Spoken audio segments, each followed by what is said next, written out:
Bismillahirrahmanirrahim. Assalamualaikum warahmatullahi wabarakatuh. Salam sejahtera buat kita semua.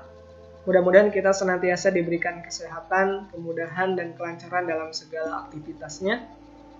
Dan Bapak ucapkan selamat datang kepada para peserta didik tahun pelajaran 2021 tahun 2022. Alhamdulillah kita memasuki hari kedua, dan pada kesempatan hari ini izinkan Bapak menjelaskan mengenai tata tertib yang ada di SMKN 1 Banyusari.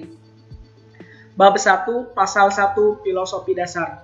Tata tertib ini dibuat berdasarkan nilai-nilai yang dianut sekolah dan masyarakat sekitar, yang meliputi nilai ketakwaan, kesantunan, kedisiplinan, ketertiban, kebersihan, kesehatan, kerapihan, keamanan, dan nilai-nilai yang mendukung kegiatan pembelajaran yang efektif. 2. Tata tertib ini menjadi kesepakatan bersama antara sekolah dan seluruh peserta didik untuk dijalankan dengan penuh rasa tanggung jawab. Sebagaimana kemarin, kalian pada saat daftar ulang sudah menandatangani surat pernyataan yang siap untuk mengikuti segala aturan tata tertib yang ada di SMKN 1 Banyusari. Kemudian nomor 3, tata tertib ini bertujuan untuk pertama, membentuk akhlak dan kepribadian peserta didik melalui penciptaan iklim dan budaya sekolah yang kondusif dalam menunjang proses pembelajaran. Kedua, membentuk dan membiasakan pelaksanaan nilai-nilai karakter di SMKN 1 Banyusari.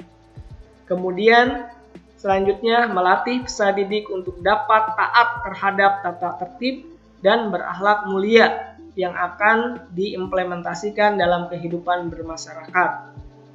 Selanjutnya, memotivasi peserta didik untuk terus berprestasi sehingga dapat mengangkat citra sekolah yang berkualitas.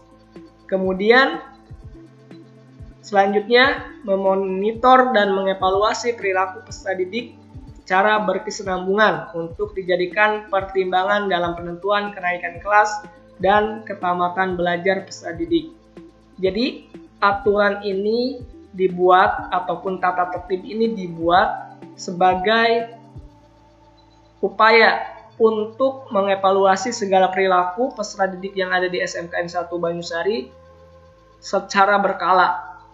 Dievaluasi dan puncaknya adalah pada saat rapat kenaikan kelas ataupun rapat kelulusan bagi kelas 12. Jadi ketika misalkan ada catatan-catatan yang memang memiliki catatan yang kurang baik, maka ini bisa jadi akan menjadi pertimbangan dia naik ataupun tidak, dia lulus ataupun tidak. Jadi Bapak harapkan kalian seluruh siswa SMKN 1 Banyusari ataupun bagi siswa baru untuk benar-benar memperhatikan sehingga mampu menjalankan segala aturan atau tata tertib yang ada di sekolah ini. Kemudian bab 2 pasal 1 ketentuan umum. Tata tertib adalah peraturan yang berlaku dan harus diikuti oleh seluruh peserta didik di SMKN 1 Banyusari. Tata tertib ini dimaksudkan sebagai rambu-rambu bagi peserta didik dalam bersikap, bertingkah laku, bertindak, berbicara, dan melaksanakan kegiatan sehari-hari di sekolah dalam rangka menciptakan iklim dan kultur sekolah yang dapat menunjang kegiatan pembelajaran secara efektif. Jadi adanya ini tentu sebagai controlling kepada para siswa yang ada di SMKN 1 Banyusari agar dia jalan ataupun selama jadi siswa ataupun paling tidak di lingkungan masyarakat berada di jalur yang sesuai. Ketika melenceng, maka dia akan menabrak aturan. Ketika menabrak aturan, maka ada konsekuensi yang didapatkannya. Kemudian pasal 2, ketentuan berpakaian. Secara umum ini berlaku bagi seluruh siswa, baik laki-laki maupun perempuan. Yang pertama adalah peserta didik harus memakai seragam dari hari Senin sampai hari Jumat sesuai dengan ketentuan. Ketentuan seragam peserta didik di SMKN 1 Banyusari nanti akan ada di slide selanjutnya. Kemudian sepatu berwarna hitam kecuali pada saat pembelajaran olahraga. Ada pengecualian, silakan bagi yang punya sepatu olahraga, sepatu cat dan yang lainnya itu diperkenankan digunakan pada saat pembelajaran olahraga ataupun kegiatan-kegiatan yang tidak resmi. Kemudian 4, ikat pinggang berwarna hitam. Kemudian nomor 5, tidak memakai jaket atau sweater tanpa izin di dalam kelas. Jadi pada saat pembelajaran ketika memang dalam kondisi badan yang sehat, tidak sakit, itu tidak diperkenankan menggunakan jaket kecuali izin dengan ataupun pada saat kondisi badannya sedang sakit. Itu diperkenankan dengan terlebih dahulu izin kepada para guru yang mengajar di hari tersebut. Kemudian nomor 6, memakai kaos kaki dan sepatu yang bertali, bukan sepatu sandal, slop, tidak berhak tinggi bagi perempuan. Kemudian berikut adalah seragam SMKN 1 Banyusari. Hari Senin dan Selasa kemeja putih, dasi, dan celana bagi laki-laki. Kemudian untuk perempuan rok abu dan kerudung putih bagi yang beragama Islam. Keterangannya tentu saja dilengkapi dengan atribut yang melekat di seragam tersebut. Kemudian hari Rabu seragam profesi nanti akan dibagikan oleh bagian koperasi seperti apa itu seragam profesi.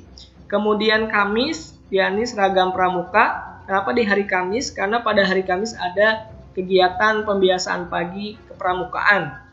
Tentu saja seragam ini harus dilengkapi dengan atribut kepramukaan. Kemudian hari Jumat pakaian koko putih. Pada saat kegiatan upacara seragam hari Senin ya yang digunakan lengkap dengan atributnya. Kemudian pada saat kegiatan praktik sesuai jurusan itu akan ada seragam jurusan. Seperti apa? Nanti akan diberikan oleh bagian koperasi. Kemudian pada saat kegiatan olahraga, jenis seragamnya adalah kaos olahraga dan celana training sekolah. Tidak diperkenakan menggunakan kaos selain kaos olahraga sekolah. Kemudian ketentuan seragam SMKN 1 Banyusari. Ketentuan pakaian putra ataupun laki-laki, celana tidak berbahan jeans. Bagian bawah tidak ketat. Jadi ketat itu ya ukurannya kurang lebih botol mineral 600 ml lah. Kurang lebih untuk mengukurnya seperti itu. Ya, intinya bukan celana pensil.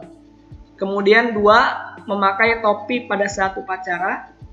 Aksesoris yang diperbolehkan hanya jam tangan. Jadi untuk pria, putra ataupun laki-laki, aksesoris yang diperbolehkan hanya jam tangan, gelang dan semacamnya, kalung dan seterusnya itu tidak diperkenankan digunakan di lingkungan sekolah.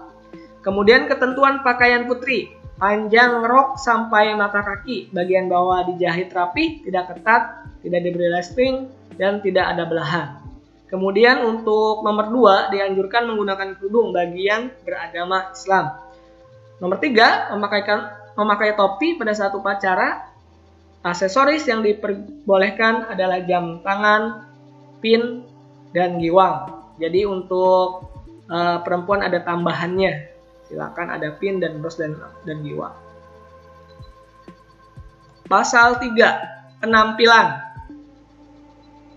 Kuku bersih, tidak panjang dan tidak dicat. Jadi harus senantiasa dibersihkan. Kemudian rambut untuk laki-laki rapi, tidak gondrong, tidak dicat, tidak menyentuh alis. Ini ukuran panjangnya berarti selama tidak menyentuh alis, tidak menyentuh alis, tidak menyentuh telinga dan kerah baju, serta potongan tidak aneh-aneh. Tadi misalkan dia tidak menyentuh alis, tidak menyentuh telinga, tidak menyentuh kerah baju, tapi potongannya aneh-aneh dengan gaya yang tidak enaklah dipandang, ini juga tidak diperkenankan. Nomor 3, tidak berhias, memakai perhiasan dan membawa uang secara berlebihan.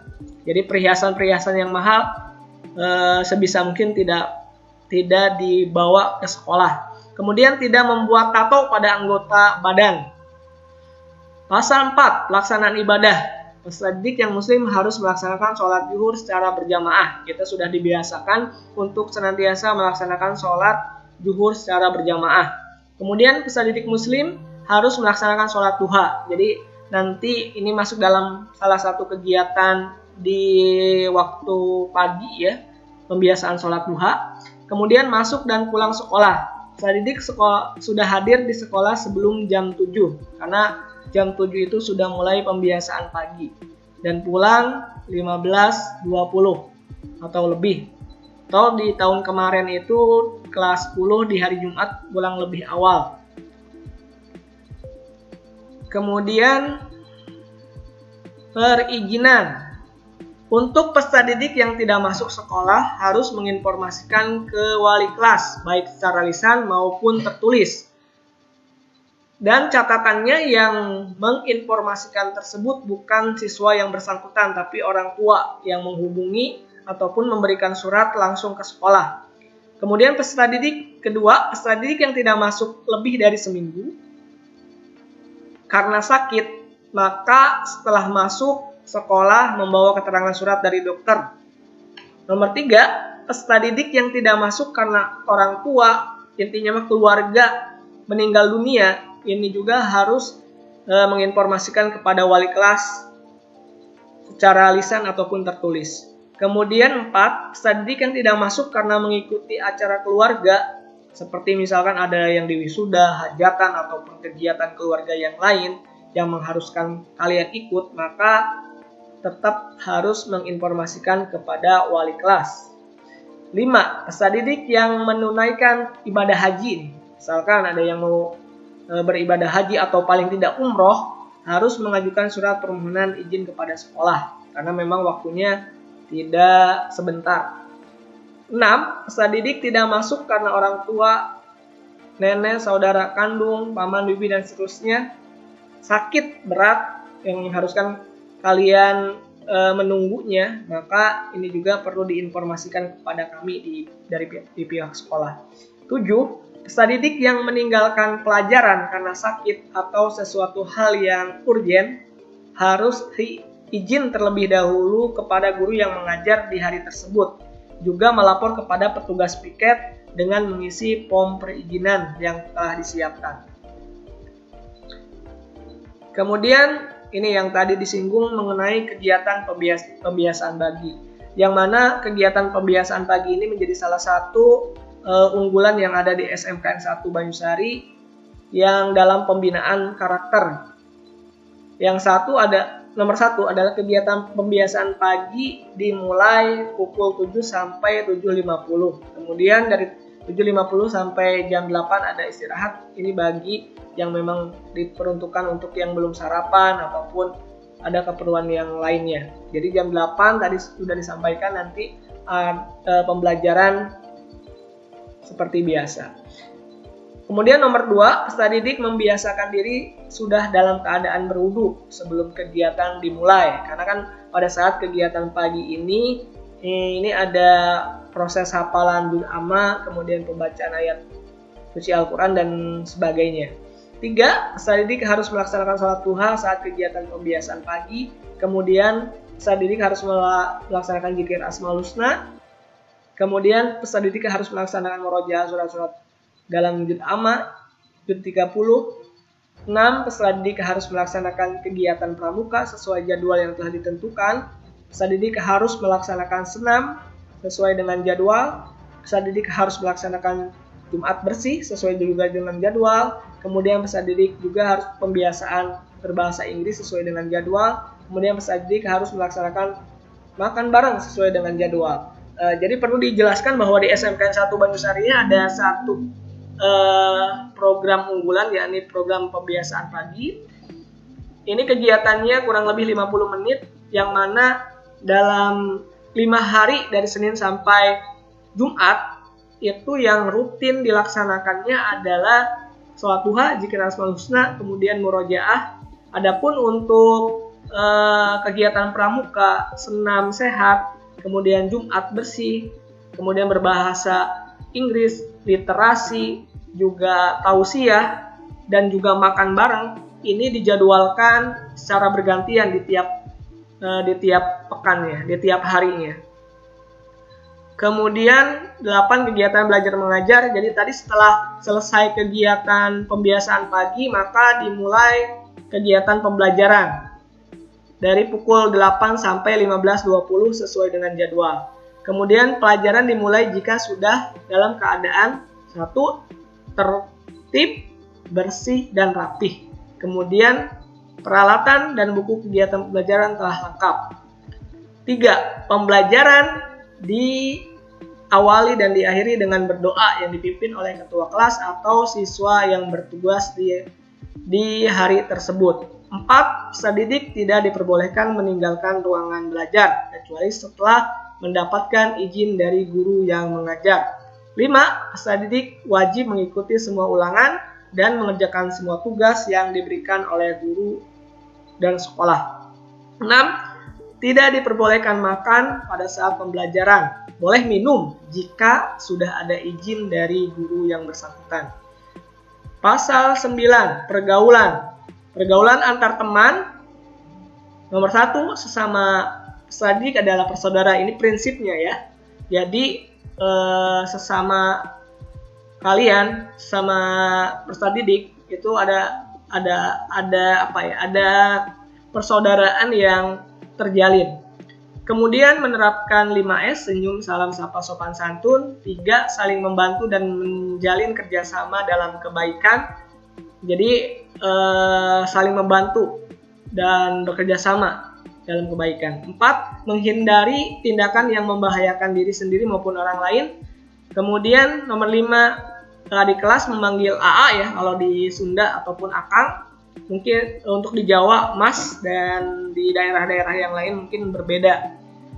Jadi adik kelas memanggil panggilan AA atau Akang pada kakak kelas di atasnya, dan kakak kelas memanggil D ataupun yang lainnya sesuai dengan norma yang berlaku di lingkungannya masing-masing. Kemudian pergaulan, bagaimana bersikap terhadap guru. Guru adalah orang tua di sekolah. Ini prinsip nomor 1. Kemudian sama menerapkan 5S, senyum, salam, sapa, sopan, santun. 3. Mengucapkan salam saat bertemu dengan guru ataupun salaman ya. Kemudian 4. Bersikap hormat dan berperilaku sopan.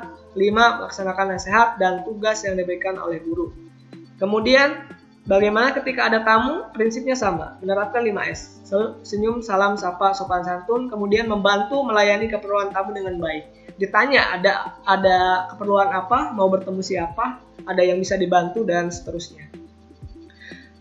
Pasal 10.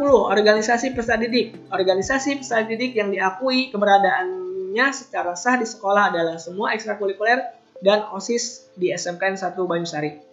Kemudian nomor 2, setiap peserta didik adalah anggota OSIS yang masa keanggotaannya berlaku selama yang bersangkutan menjadi peserta didik di SMKN 1 Banyusari. 3. Setiap peserta didik wajib mendukung dan aktif dalam mengikuti kegiatan yang diselenggarakan oleh ekstrakurikuler yang ada di SMKN 1 Banyusari. Kegiatan yang dilaksanakan oleh peserta didik baik di dalam atau di luar sekolah atas nama organisasi disyaratkan mendapat izin dari sekolah. Arti prosedurnya nanti apapun kegiatannya dari ekstrakurikulernya, maka yang harus dilakukan adalah koordinasi kepada pembina, kepada wakil kepala sekolah bidang kesiswaan, juga yang terpenting adalah kepada kepala sekolah. Nomor 5, selama mengikuti kegiatan peserta didik harus berpakaian dan berperilaku sesuai dengan ketentuan yang berlaku. Kemudian pasal 11, kegiatan ekstrakurikuler dan kegiatan yang lainnya. Ekstrakurikuler pramuka adalah ekskul yang wajib diikuti oleh peserta didik. Artinya semua peserta didik wajib mengikuti kegiatan kepramukaan. Kemudian nomor 2, peserta didik di kelas 10 dan 11 wajib memilih salah satu kegiatan ekstrakurikuler pilihan. 3, tadi kan ada yang wajib, untuk pramuka itu wajib, untuk ekstrakurikuler pilihannya nanti ada PMR, ada Polsis, ada jurnalistik, ada English Club, ada Rohis, dan eskul-eskul yang lainnya. Kemudian nomor 3 adalah peserta didik kelas 10 dan 11 diperbolehkan memilih maksimal 2 ekstrakurikuler. Silakan. Ketika memang kalian bisa mengatur dengan baik. 4. Seluruh peserta didik wajib mengikuti kegiatan yang sudah diprogramkan oleh sekolah. 5. Selama berkegiatan, peserta didik harus berpakaian dan berperilaku sesuai dengan ketentuan yang berlaku. 6. Setiap kegiatan keluar dari lingkungan sekolah yang melibatkan peserta didik harus disertai dengan pemberitahuan resmi dari sekolah untuk wali kelas. Begitupun misalkan kepada orang tua persetujuan memberitahu ada kegiatan yang diadakan di luar lingkungan sekolah. Kemudian, semua kegiatan peserta didik wajib menjaga budaya dan tata tertib sekolah. Kemudian pasal 12, penggunaan fasilitas sekolah, fasilitas kelas. Peserta didik bertanggung jawab terhadap semua fasilitas yang ada di dalam kelas ataupun di lingkungan sekolah. Kemudian, kerusakan fasilitas yang disebabkan karena penggunaan yang tidak semestinya menjadi tanggung jawab peserta didik.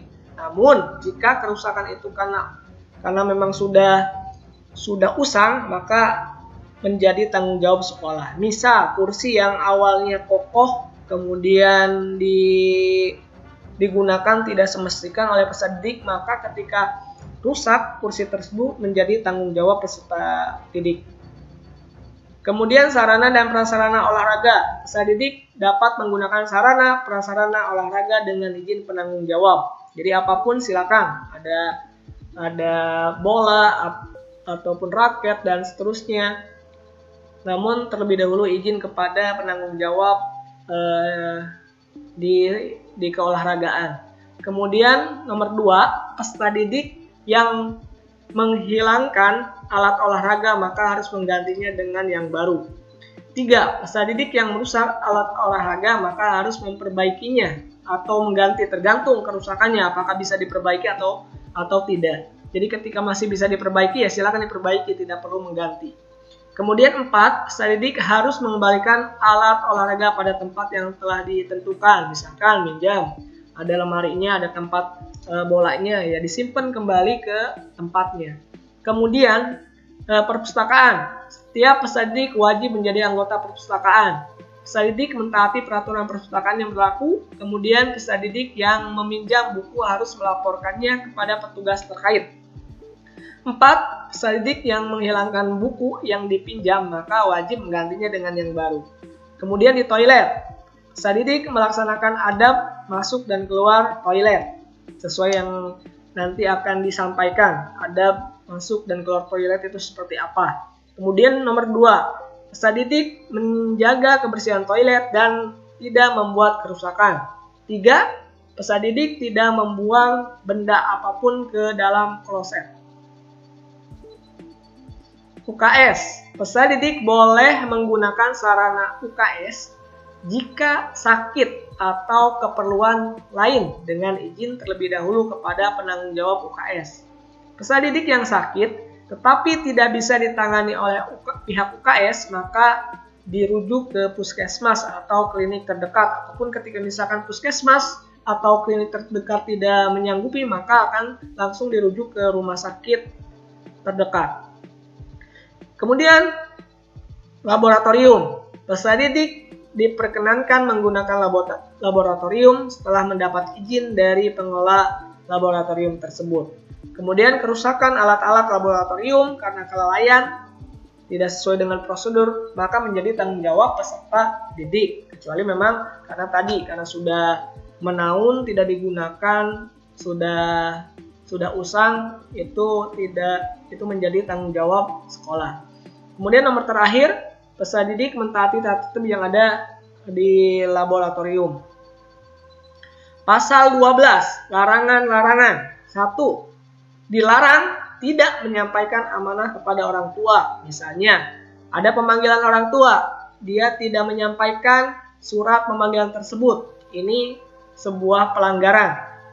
Ketika dia sudah melanggar, kemudian dia melanggar kembali, melanggar lagi. Jadi double untuk pelanggarannya. Jadi ketika ada apapun informasi yang harus diketahui orang tua, baik